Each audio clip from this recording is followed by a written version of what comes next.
mbote lisusu bandeko na ngana bandeko oyangai tokutani ezandenge tomesana kokutana biso na bino likambo eza ya contrat to signa mutu na domaine na ye mutu na esika na ye kongo ezala na posa ya mutu nyonso tu pourvu que bamusu batikala baspectateur te mais biso nyonso to s'impliquer chacun dans son domaine et au degré ya force na ye makanisi na ye koyeba na ye.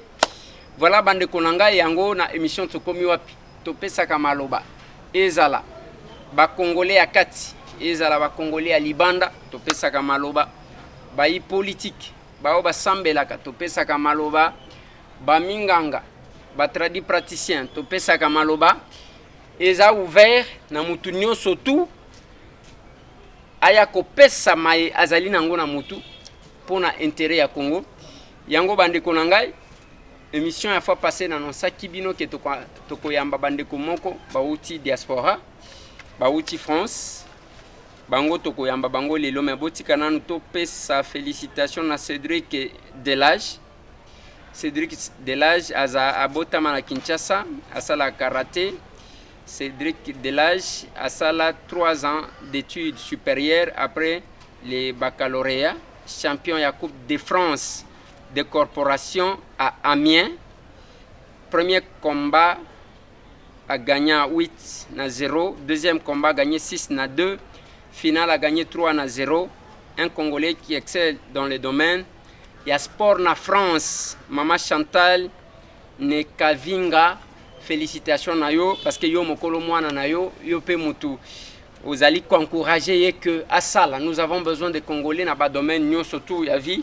Mutu bisika azali mbote bandeko mbote ndeko lezer na sepeli ko yamba bino na linginde na yeba bino papa kombo nani kombo na ngai yambu ya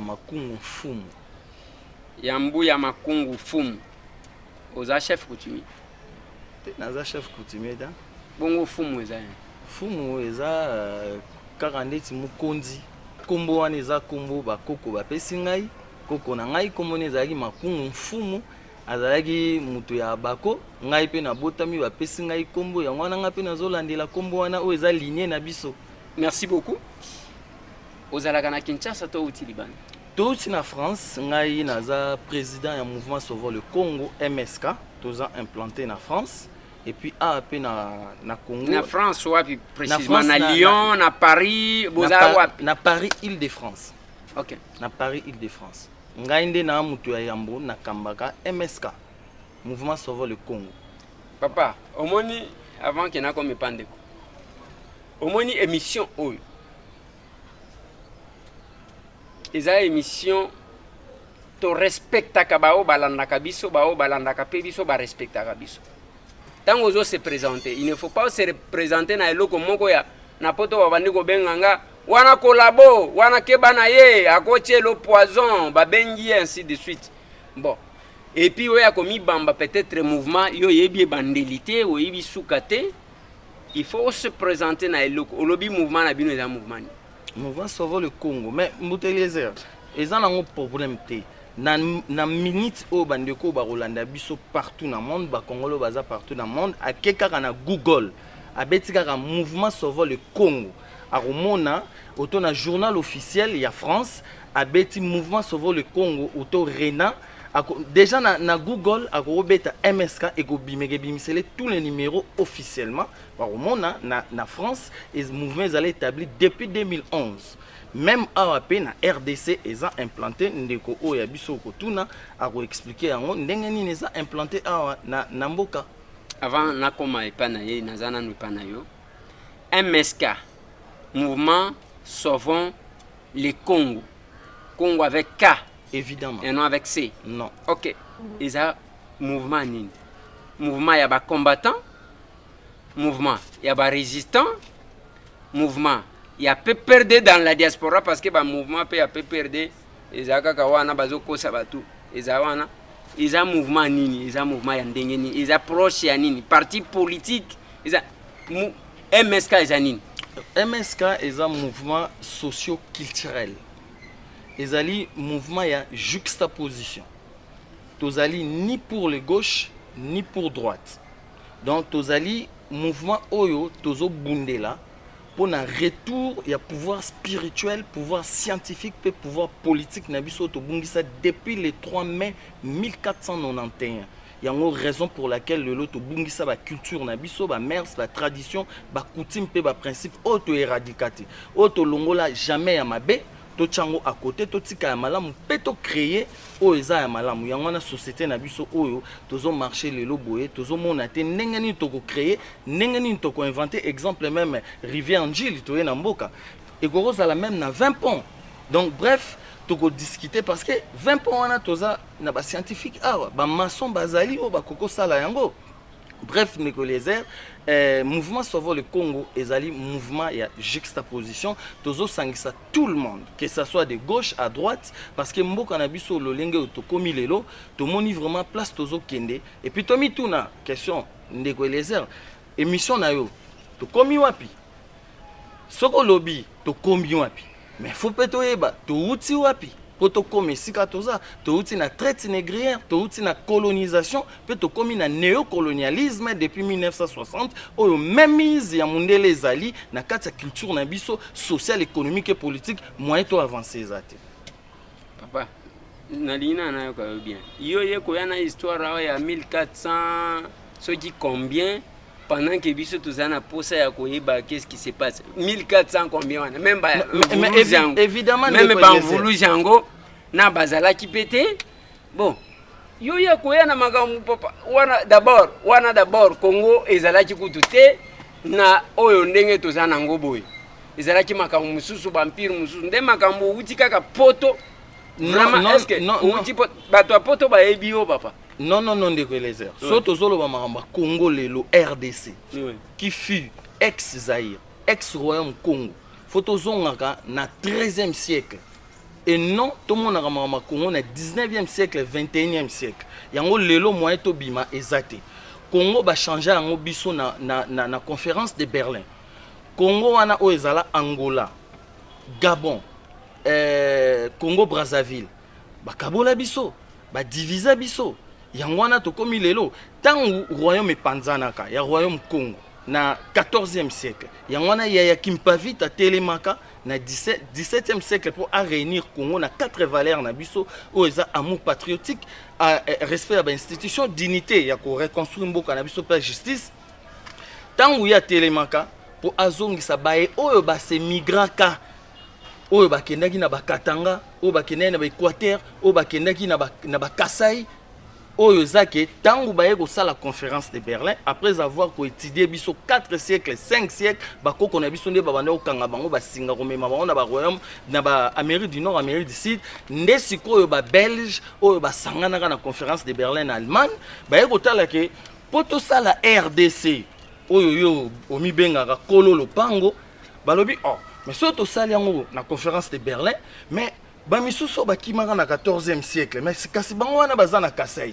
bango wana baza na Katanga bango wana baza na Équateur donc photo sangisa bango to tcha bango esika moko voilà RDC yango wana ezaka bayi Congo oyo bauta na royaume Congo oyo baza ba Kasai lelo ba Katanga pe batu ya Équateur toza batu moko papa oyo oye kulamusa ba makambo mususu parce que vampire à l'époque ezalaka royaume Congo te ya ouais Nzinganku nde ulinyolo Nzinganku ouais wana kutu aya koya après ezaki batu na royaume na bango yango eya ko rassembler eloko ezala ensemble en plus papa omonite ke ozaka o ndenge bazoloba oza déphasé pa bakinois awa na Kinshasa biso na Congo atozaka na makambo ya gauche oza na gauche te oza na droite te okotiko ebisa biso MSK na Congo toza na 2 blocs ba pro Kabila na ba contre Kabila bino sko boza banani toza ni pour Kabila ni contre Kabila toza ni ba pro ni ba contre oh sko wana boluka nini sko tozoluka émergence à Congo, tozoluka retour ya pouvoir ya kibu Congo poto tonga mboka oyo. Pouvoir nini? Pouvoir politique, pouvoir spirituel, pouvoir nini? Pouvoir politique, pouvoir spirituel et pouvoir scientifique. On a expliqué que tobungi sa ba culture mute tonga mboka. Tozana ba culture ya construction, tozana ba culture ya développement économique, tozana ba culture politique, ba culture constitutionnelle oyo lelo constitution ya mboka na biso oyo. Photo longolango parce que komama ni na maele na biso ni na culture na biso déjà za constitution moko escroqué autre total sango na livre oyo mbuta boshab akoma oyo pebino ba journaliste peut-être bolandela te to témoigner on a kati même culture constitutionnelle ya biso eza ba biloko e outé pas ba mindele eza culture moko européenne et komami na maele na biso te raison pour laquelle na Congo to koki ko avancer ata mukete photo comme constitution selon mayele na biso na ba culture na biso ba tradition na biso ba mœurs na biso ba coutume na biso pe ba principe na biso pas ba principe démocratique ou eza principe ya mindele otolanda eza pe valeur te parce que na France place tozalara ba na 4 valeurs: liberté, égalité, fraternité na laïcité. Wana eza ba valeur, démocratie eza valeur te, démocratie eza principe européen. Na France par exemple baza na principe démocratique, baza na social, baza na France na principe na bango ya misato eza la France est indivisible par sa langue française et la laïcité.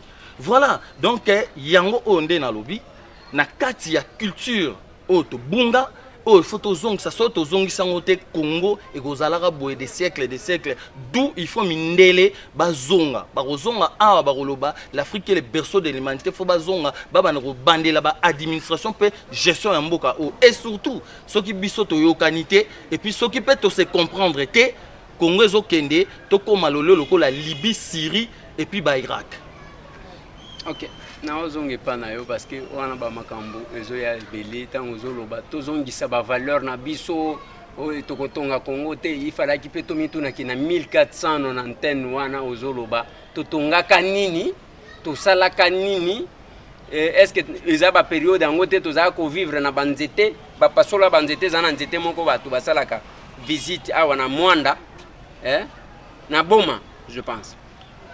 Basala nzete bato bazaki wana tozaka ko vivre na kati ya banzete kotonga ngo yango wana nazozonge pa na mbote papa mbote ndeko Eliezer na komona ka mwa livre oyo simbi depuis parce que depuis simba changu simyango boye lokola mtu aliya sambe matara ba avion manifeste de l'Antele mouvement populaire de la révolution yoza mo boutiste nali congolais.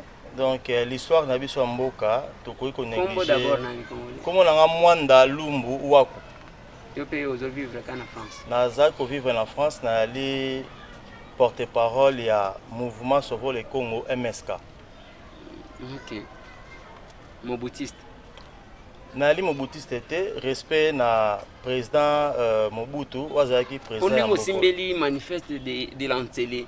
Donc neti mutu azo se concentrer neti mutu alinga sala d'incantation. Non mais Mbouteleze manifeste de l'Antele ndeko Mwanda waza porte-parole, ça veut dire tout simplement parce que ezali social oyo même PR et tsakana ba papa Tshisekedi oyo lelo tozo senga par exemple na gouvernement Tshibala ba actualiser les biso kaka pona service social à ba congolais ezo place parce que nyonso eza na kati au étaleli santé publique, au étaleli mamarambo étaleli école, tout consort, bakoki ko actualisant au étaleli logement, ezana kati. Yangwana moni ndeko Mwanda asimbi eloko wana ezali pona lolenge wana otokoro senga na gouvernement Tshibala na pouvoir o eza en place ya majorité ba actualiser les biswango juste pona social ya peuple congolais.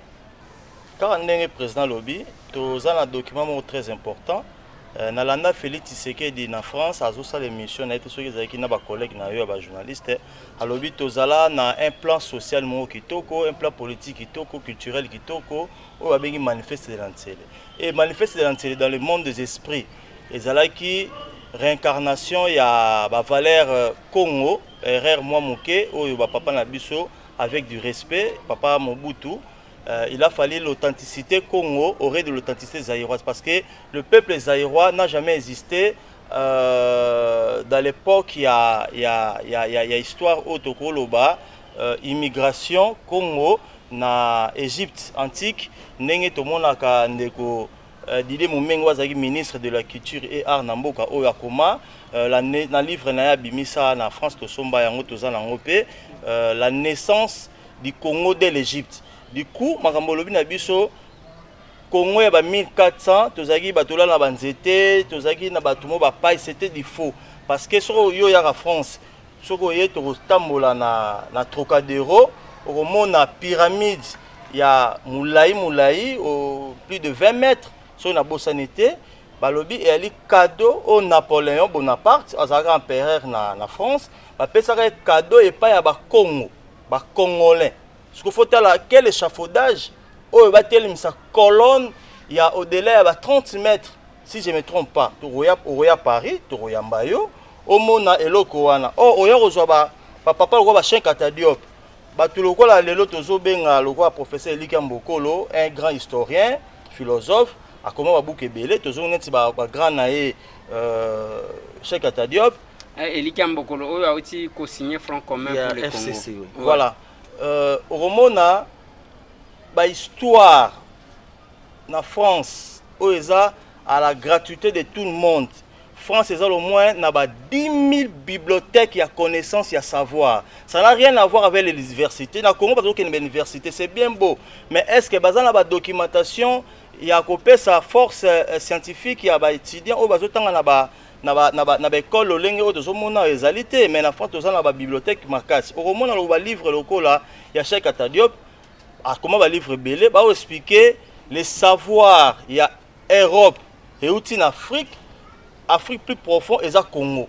Or Congo oya rozwa tout le monde qui document il y a Didier Mumengi abimisa ki livre na il y a les États-Unis du Congo na kata profond il y a ba livre azoloba les mathématiques il y a aussi Chango oyo Kivu pesi makele les alaka mabomba mezali wana oyo pesi maye les savoirs mathématiques oyo toza osala lelo calcul na ba téléphone na ba satellite mataka et uta na Congo mais le monsieur Didier Mumengi a ça négligé biso zolo betan que ba scientifique ba chercheur to baté arma politique puisque la politique à Congo nzele zati to côté à côté on était parce que tout à l'année prochaine ceux qui même l'élection ça na mboko parce que l'élection et ça peut pas valeur na bisoté ndenge to votaka awa na mboko biso de zane sengo biso diaspora ndenge la politique ya Congo et bino MSK parce que bozo ya ko engager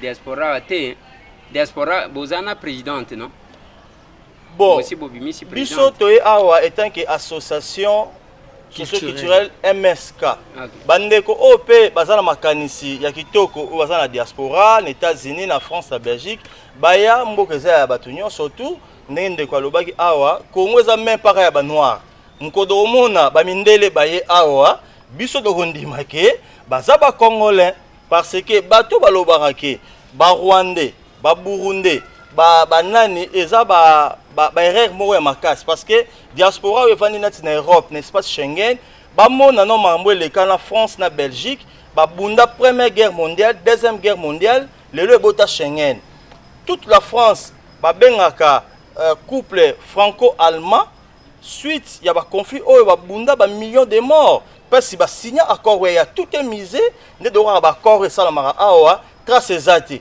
mais kuna trace yali o misé de koleze okoya to sala makasi to invité yo biso MSK to loba avec ba preuve à l'appui na équipe na yo ba cameraman na yo mo journaliste patron ya to komi wapi o mona mambo dozo loba ya misé oyo soki autorité ya mboka na biso ba copier même exemple et ezala mabete ba yeba mona misé ya accord de paix oyo esala makambo ya guerre de la première guerre na deuxième guerre mondiale oh totangi na ba kelasi awa balobaka balobi yali guerre mondiale mais soko to komi kuna ndeko leze okamwa totanga na ba kelasi na babuku balobi première guerre mondiale deuxième guerre mondiale mais soki okomi na lopango wana pesi misé yali ba komi là où a été signé la fin de la guerre de l'Europe en 1945 c'est étonnant biso do fandi na poto to ke kolia ba fufute to kolia ba mbalate to kenaki pe ba makambo to kenaki yango l'Afrique ezalaki makambo ba paite mangwanda tende ba kosa biso ba européen ba juste savoir et pas na biso ba grand scientifique oyo biso lelo tokoma kolanda bango mo la babuku na bango tokoya na belema bakoloba ke tout au bango bazanga comme savoir na connaissance même les noms Europe eza kombo ya ancêtre ya Afrique moi la mwasi azalaki mwana ya royaume ya côté ya ba contre ya ba Mali l'Europe ezali kombo africaine comment bango balati kombo ya moindo mais biso tozolanda kombo na ba politique auto mema lokola ba valeur lokola ba démocratie o yali valeur moko e kaboli mutuna nzambe principe o lelo awa batu balati sina kombo ezali malédiction ya mboka oyo RDC République démocratique du Congo papa Kasavu na papa Lumumba na 1967 bazaki bazobate po bapesa kombo ya mboka oyo République du Congo Mobutu papa Mobutu tango azwi bokonzi azaki zobate po longola RDC o batiaki yango na 1964 na constitution ya Lulwabourg oyo aye kolongola ngo aye kotia likambo ya Zaïre biso na MSK totalaki selon ba analyste lobi ndeko président na ba ndeko mususu il a fallu papa na biso Mobutu akende plus loin abangate il fallait akende la l'authenticité Congo non zaïroise. Ndeko Lézère, s'il vous plaît. Avant ya epana yowana nazo tanga na manifeste za yote. Pona monika kama phrase oliena bosana ya bien manifeste de l'antelango yo balobaka. Yango yo balobaka batisekedi bakoma mama ya constitution ya deuxième république parce que yango de botaki deuxième république kaka buku oyo tokotala ba trou mususu ya histoire o dozana mobulu ti lelo par exemple papa na ngai manifeste d'antelezaleki ya constitution tozana ngwana constitution ya deuxième république elobaki Soki Ozali président ya MPR et des droits de la République. Là c'est le papa Tshisekedi et le papa Singaoudjou. Bapesi maboko pa ya papa Mobutu. Mais tout le monde le 24 avril 1990. Mobutu alobi malamu était je laisse le MPR de se choisir un nouveau chef. Ezali ndeko cameraman yo ndeko leze il a fallu to kende na constitution ya sika ndenge Mobutu asengaka pour deux ans, la crise deux ans lango leloté. Parce que tant que commis na 1990 le 24 avril wana et ça la biso trou d'histoire avec un vide juridique au lelo ba respecter qui en côté c'est très profond li comme manifeste dans télé na constitution des républiques auto tikali na mobulu il y a des documents les transitions manquées au ba professeur rebelle ba comment na poto au moins na ba beaucoup ti do comme na livre ya monsieur Faris Bouchab tous voyez tant que scientifique chercheur tous voyez tant que politicien te na beaucoup o yango to somba ki yango eza beaucoup nini yango mais natanga nazo ya kuna la jeunesse wana manifeste de l'enseignement awa eza na page 23 l'un père se préoccupe de jeunes lesquels doivent être préparés à leurs responsabilités futures des citoyens d'un état marchant vers le progrès comment eloko ndenge betinga hein? Yokanan, lesquels doivent être préparés à leurs responsabilités futures des citoyens d'un état marchant vers le progrès. Papa Nagani, tozonga nanu kuna. Bolingi to déclasser constitution pour nanini. Et puis yamala munini, le livre d'abord ya Bosha beza livre ni. Les livres entre la révision de la constitution et l'inanition de la nation. Mais oui, bimaki na juillet. Oui, bimisa ba problème à Kinshasa. Et bimisa ba problème parce que ba peuple congolais ba tanga raté, ba ngi pe ko comprendre te eza le lobby ninge tozo présenter MSK a ba loba o ndeko Lézère aza collabo parce que le peuple congolais a aliéné il y a de cela 8 siècles. Il faut que désaliéner. Mon collabo est où dans la diaspora. Oui, mais évidemment, diaspora va vendre diaspora de Lézère bazolanda va vendre à 8000 km. Réalité za mususu. So bazui bango ba kiti bango na rond-point Victoire na Ngonga au midi. Je crois que barotika kofinga na ba Kabila, ba Mikonza Mboka tout le monde. Tant ba on a réalité en face de barotika kolobana ba moya ba kolabo. Congo za à 8000 km.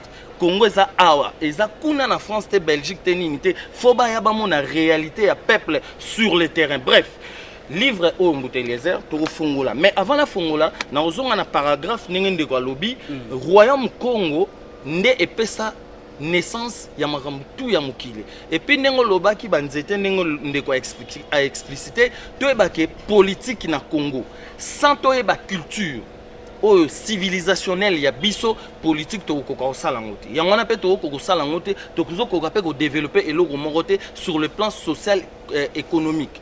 Bref, na refongola na page ndenge nini lobby pona ni tozo senga to longola constitution oyo yango mutu eza ami ya mboka ememi biso lelo na esiko toza nango. Déjà constitution tango ebimaki Mouta Évariste Bochab étant que écrivain, chercheur scientifique a commandé un grand livre. Na livre oyo na 135e page place oyo a commandé une constitution rédigée par les étrangers. Na paragraphe na page 135 azolo baboué. Puisque l'écriture constitutionnelle est exigeante, même si il ne s'agit pas d'un langage ésotérique, dans cette matière, les mots n'ont souvent pas les mêmes sens que dans un langage ordinaire.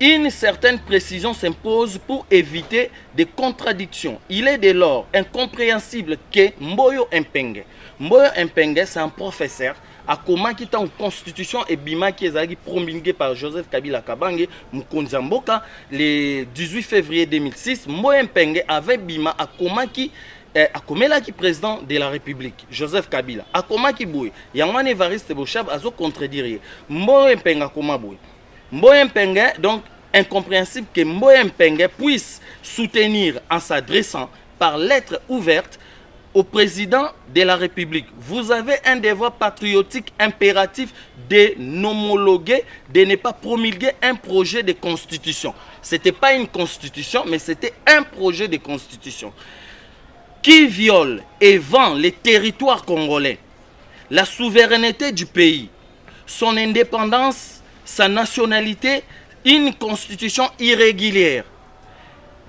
très mal rédigée de l'Europe, de la France, de Liège et de Louvain-la-Neuve. Une constitution escroquée et imposée aux Congolais. Très mal informés, les Congolais très mal informés, comme on a été souvent très mal informés, et on ne lit pas, et on ne peut pas savoir. Très mal informés et renseignés par les étrangers. Après corruption des évêques, des personnalités, donc des responsables des églises et de quelques Congolais bien placés au pouvoir. Tokiti n'a c'est pour clôturer les heures aux paroles, Tosili ça. Mboyo Mpenge, ça c'est l'écrivain qui a continué à l'Obiboué. Mboyo Mpenge longi la lettre ouverte adressée à la nation congolaise et à la communauté internationale otozo landa lelo mayele na biso mindele na ba opposant na ba pouvoir basé en place marambutu mindele. Peuple congolais, on est naze parce qu'on est perdu 7 siècles. Alobi à s'adresser à la communauté internationale, Alobi et ça lettre il y a 2005 page 27 l'écrivain à répondre. Alobi mais plus explicite encore et l'avant-propos à la page 1. En effet, une constitution pleine de fautes, de fonds et de formes non préparées au Congo par les Congolais, comme fit la loi de 1960. Donc, constitution 1960, c'était aussi une fausse constitution qui n'a pas été écrite par Mayele Nabiso, ni culture, tradition, mœurs, coutume, ni principe.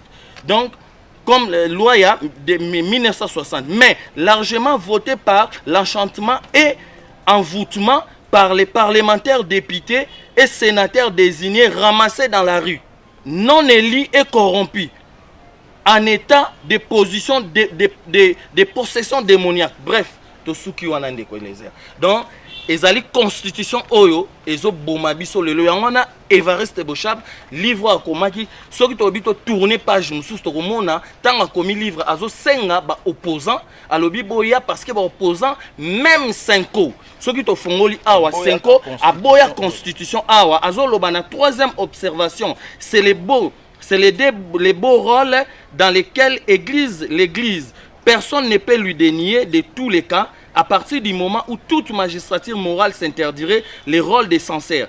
Quelle pourrait être encore son incidence sur la conduite des hommes en société? Alors que 2 semaines, donc c'était le 4 mars 2016, alors que 2 semaines seulement après la promulgation de la Constitution, la Senko épiscopat, l'église donc catholique de la Senko avait jugé déjà la révision constitutionnelle urgente.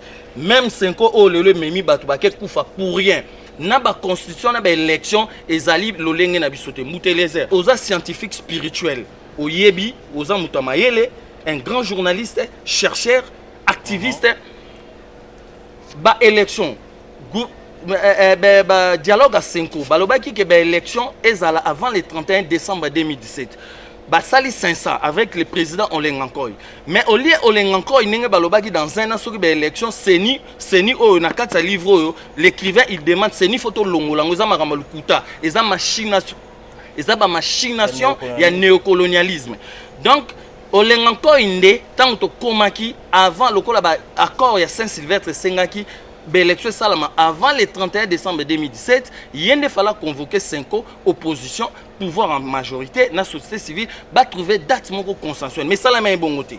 Pour montrer que nous sommes encore aliénés et puis tous les pouvoirs néocolonial les autres dirigeants beaucoup même mise. Il y a mis des ans en 4. Tout le monde a dit Niki Alei.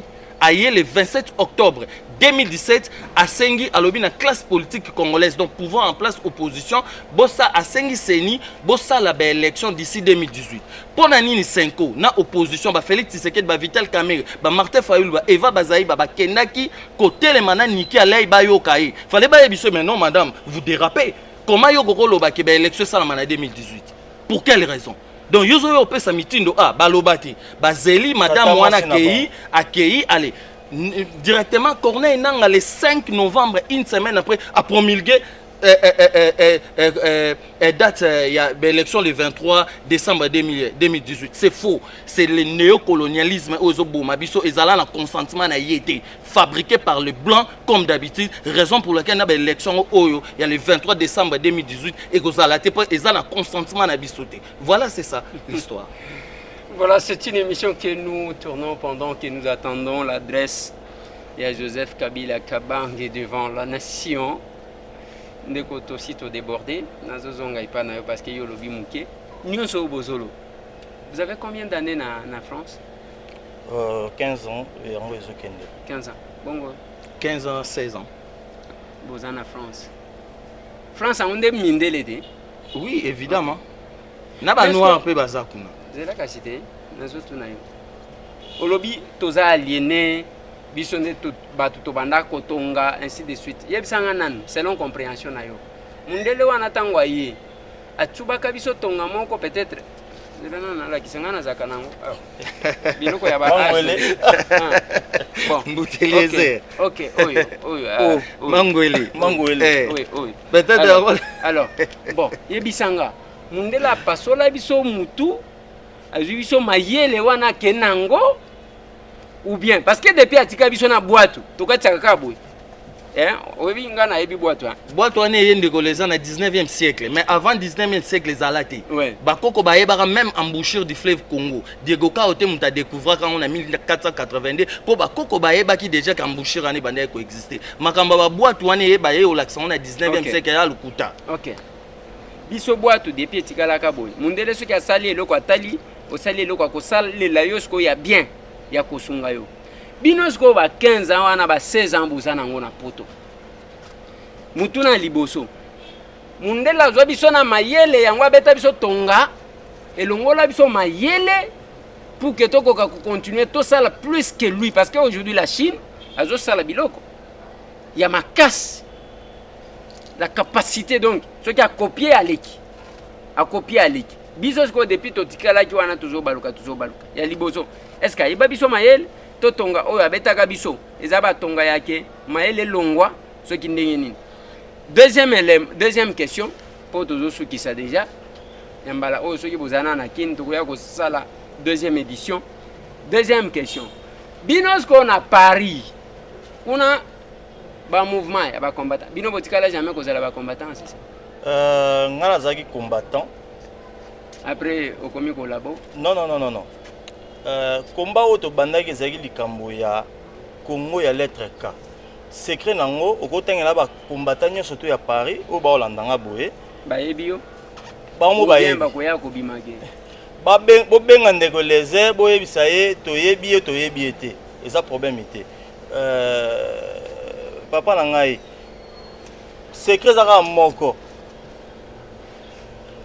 Mo Ingeta po exemplaire et bandaki na Paris base nango ezalaki nini Congo ya lettre K otoyokanaka na mars 2011 na Université Paris Saint-Denis à l'époque Martin Sali abandaki kosala kuna na Jean-Marie Mboyo bandeko à Paris bayebi bango après avoir ya kosala manifestation ya concert ya Fali Ingeta moto abimisa ngo eza Martin Sali Tobombi Sekele c'est un frère tozwaki likanisi ya kofédérer ba congolais pona tokena idéal moko culturel non politique tozala derrière ba parti politique ni en opposition ni en majorité et toya mboka tout le monde avait hyper ba kombo to otangela na Paris wana o ba olande mission oyo mwanda ayebisaka bino toya kisasa Kabila okanga biso tobi mais okanga biso ndeni osale lokote na yemboka na koma kolabo bon to l'équipe pesuana secret zali nini tous les associations à Paris ezaki na ba lettre C tous les associations wana ba comprendre qui vision ya mvuluzi kimbangu qui ali mangamoto ke vers le royaume du Congo tolongola la RDC comme malédiction na mutu ya âme ya mboka na biso oye na constitution ndenge livre ya Evariste Bochab et lobby o azalaki incompris c'est un travail scientifique à la rappel de l'histoire à l'oba l'engagement à lobby na pesi peuple congolais l'encenseur pour tozongisa la yete mais le Congo une constitution escroquée. Est-ce que ce n'est pas Bochab a commaté pour na kosunga Kabila à s'éterniser na papa oyamba Evariste Bochab wana okendo retourna e biso do sombaki livre oyo étant que ba chercher to luka solution yete mto atindi bino ou bien mais commande pardon s'il vous plaît ndeko les apôtres tozo koma na suka ndingo lodi na kati awa ya buku oyo a commis bien zela pona ndeko azwa parole bozwa to clôturer a commis boy na les raisons pour réviser la constitution du février 2006 na ozwaka paragraphe ya misato alors parmi les raisons qui militent pour remettre sur le métier l'ouvrage certains sont liés au nationalisme section 1 d'autres sont objectives et d'autres se réfèrent à l'inadéquation du temps eu égard aux réformes envisagées. À la fin, il dit ceci. Ceux qui ont bâti campagne contre l'adoption de l'actuelle constitution devraient en principe soutenir la révision constitutionnelle puisque 7 ans après, le temps a fini par pencher de leur côté en ce que certains aménagements s'imposent. Mais je crois que Congolais bayoka langue domination ba côté la biso na 19e siècle pas mindele français bayoka ngo bien bayoki donc biso na kata MSK tozo prôner aujourd'hui il faut constitution ezala balayer avant l'élection ou après na ba élection farfeli 3 élections mkolomoro ezala raté ba pays ba lakisa biso démocratie ba France ba États-Unis soko ça va bossa la élection provinciale ba élection législative na présidentielle le même jour ba ondi mangote ezala raté donc biso tozo prôner awa il faut avant ou après c'est un mémorandum il y a MSK même après 50 ans égotikala na archive ba rosaela ngata biso to kufi o tozo koti ça mémorandum il y a MSK za projet ya conférence constitutionnelle ya Kongalushwa Kongonga la luba soyez ensemble pour to créer lit moko patriotique pour to longa combat na bangunya o ya biso mindele donc Kongonga la luba Swahili Kongalushwa Mbuta Eliezer donc bit ya conférence ou ezanini pour te réinventer un modèle de gouvernance selon notre culture to bois qui ça ba démocratie à pamba la démocratie eza biloko oyo ba les 10 familles au ba dirigeant monde ba sala yango pona oboma lelo mukili oyo donc voilà to réinventer modèle ya gouvernance selon biso merci. Le grand franc-maçon banani to changer alors que tala nzoto bozana nzoto wana zange bungebu likolo ya ipa la bagoti nzoto ngebungebu ta biso ndenge kauka ngebu pona ipana ba bino oya koloba ba bino biso to van bon ngana habité papa na lingyo sukisa olobi tangu bobandaki komba ba association nyonso ezaki na C lettre C ba association nyonso ya Paris la plupart ezaki ba lettre C oya Rex Kazadi wana babenga kangoni BPK et comme BPK ezaki BPK te ce qu'il faut tout na Rex Kazadi ndio ya rapoto autour na Rex Kazadi pourquoi K autour na Martin Sali pourquoi RCK autour na bandeko nyonso ba Pacheli nek Pacheli ya bango nyonso Badombo ba Yumutu Mosi ba vie Cheli Awendo ba vie Guy Gérard ba Babe Masombo ba Bokechu ba vie à Londres ba Matone Kimbangu ba Mike Ikala babande ko revendiquer combat ya Tata Simon Kimbangu oya bilaka ya royaume du Congo non ko bundisa individu Joseph Kabila ozane passager na mokili lobi soka kufi ngana kufi yo bamsu baroya donc combat olingo lo bake combat e bandaka pona Joseph Kabila te non banda pona Joseph Kabila te zaki ngonga ne betaki parce que babena biso na prophétie papa na préciser s'il te plaît baloba na prophétie tant que mona na mboka lokola États-Unis là c'est les paroles de papa Simon Kimbangu na États-Unis so do moni mutu mwindu amatine bonga changement oya prophétie tozelaka ya royaume du Congo je précise pas la République démocratique du Congo tokomi proche yango de Telemaka na 2008 avec une manifestation Pierrot était là organisaka yango objectif notre Congo c'est là où j'avais dit aux frères na ba réunion de ndeko sala Pierrot était la zolanda biso ke ndeko kombo ya association na bino o esimba ki be Paris kombo na yango objectif Congo a doza na Paris à 8000 km ndenge présent koloba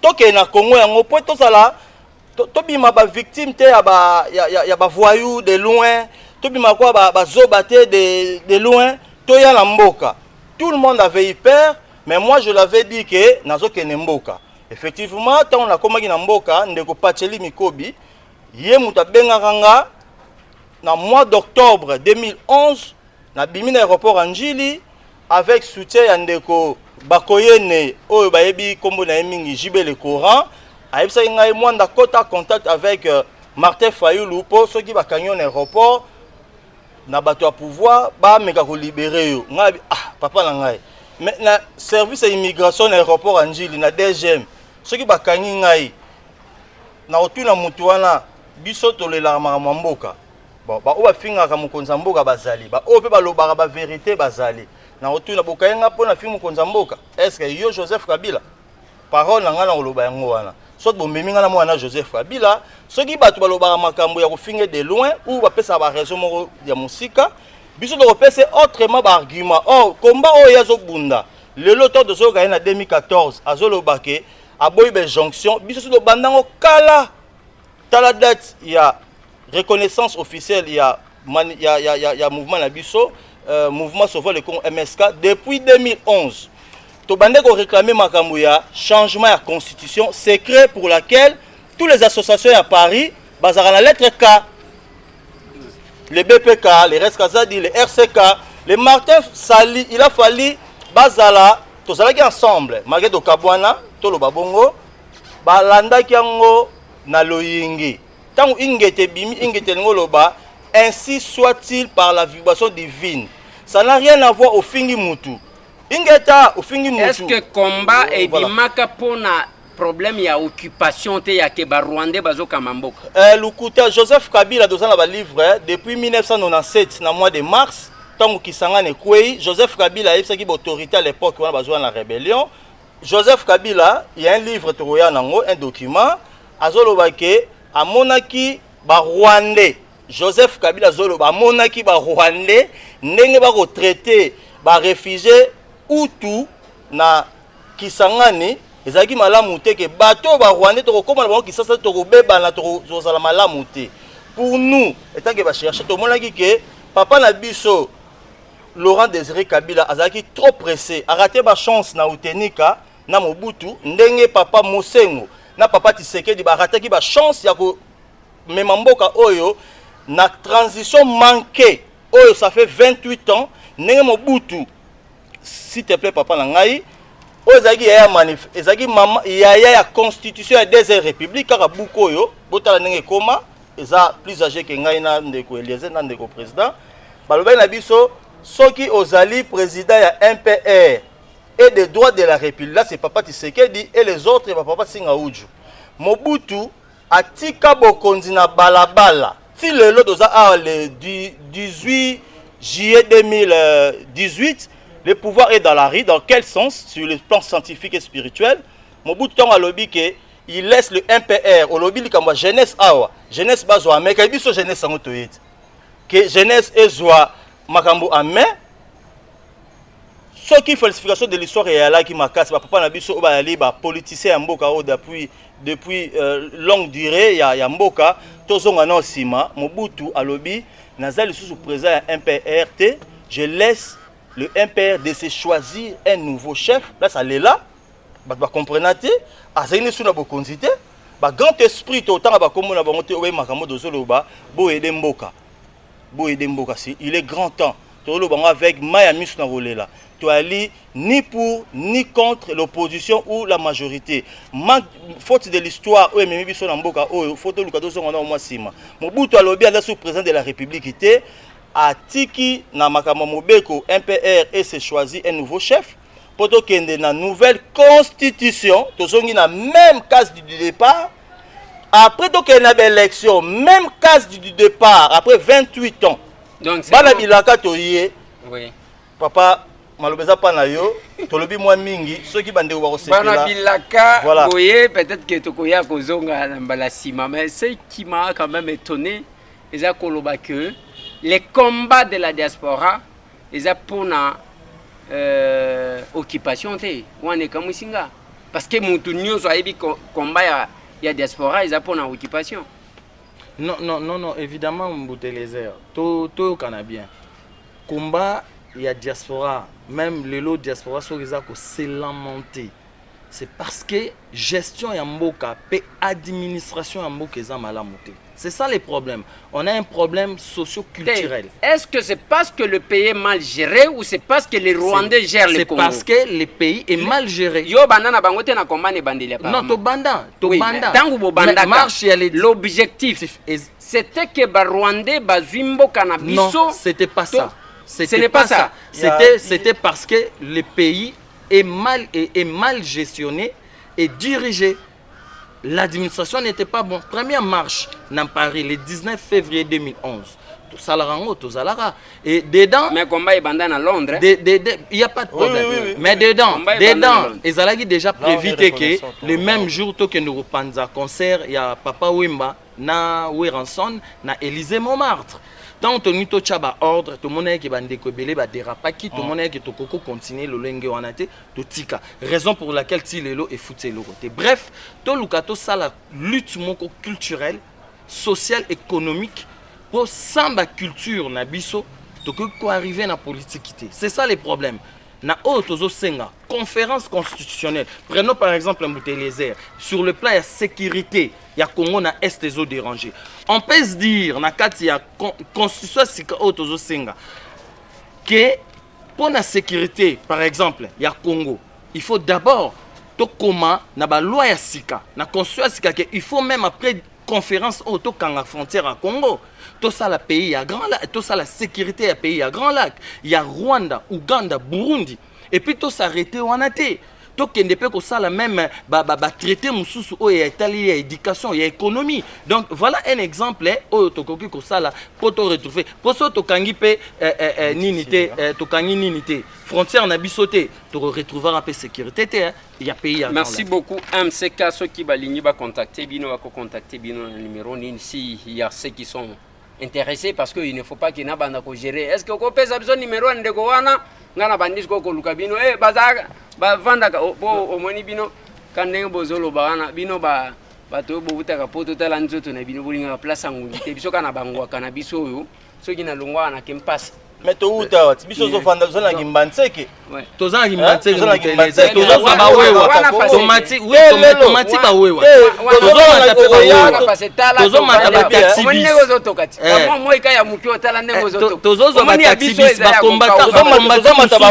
combattant mususu ba zo ba taxi bis bazwa pe ba wewa ba mata lokola biso tozo liambika on réalité tolali pe na flatité tolali na flatité wana il faut pe bosa l'attention bon mais quand on a France parce que beaucoup lié frappe hein ah non et le côté même bouteille les merci ndenge nalobi to ali ba congolais hein papa to ali ba congolais biso za mama komba souté to za mama ya nzela parce que nzela za kokangama photo ya to percer or les secrets to dévoiler yango ingeta ba o ba yebi peut-être précurseur nango to bombi secret ya lettre K oyo bombi pona nini lelo c'est aussi l'occasion ya ke muto ayeba nani abimisa cri oyo ya ingeta Mouteleza aussi c'était pourquoi au lobby ba o ba rejoindre biso ba nga ba joindre biso awa tozali na Kinshasa na Congo numéro za faut taper 00243